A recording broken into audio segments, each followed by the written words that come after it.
কথা না বলবে ততক্ষণ কিয়ামত হবে না। আল্লাহ নবী বলছেন যতদিন গরু ছাড়া রাস্তাতে কথা না বলবে মানুষের সাথে ততদিন কিয়ামত হবে না।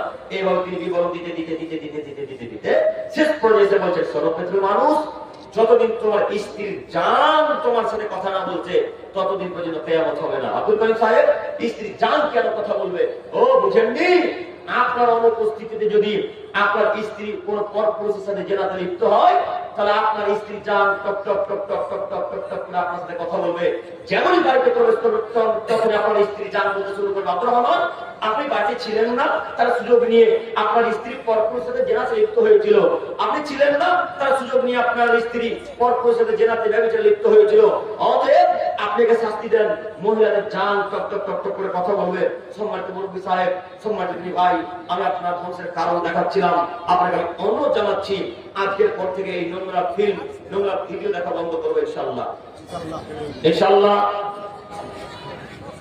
ইনশাআল্লাহ। সম্মানিত উপস্থিতি, আমরা অনেকক্ষণ আলোচনা করলাম, তার একটি আলোচনা ছিল যুব সমাজ ধ্বংসের কারণ।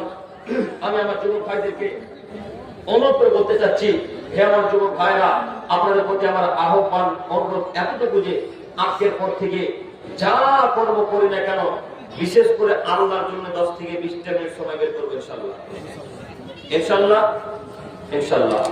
আমি আমার যুবক ভাইদের কাছে আরো অনুরোধ জানাচ্ছি এতটুকু যে হে আমার যুবক ভাইরা, আমরা যতদিন চলাচল করবো পৃথিবীতে বেঁচে থাকবো ততদিন পর্যন্ত মুহাম্মদ সাল্লাল্লাহু আলাইহি ওয়াসাল্লামের পদ্ধতিতে চলার চেষ্টা করবো ইনশাআল্লাহ।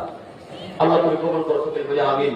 সম্মানিত উপস্থিতি, এখান থেকে আলোচনা শেষ করলাম।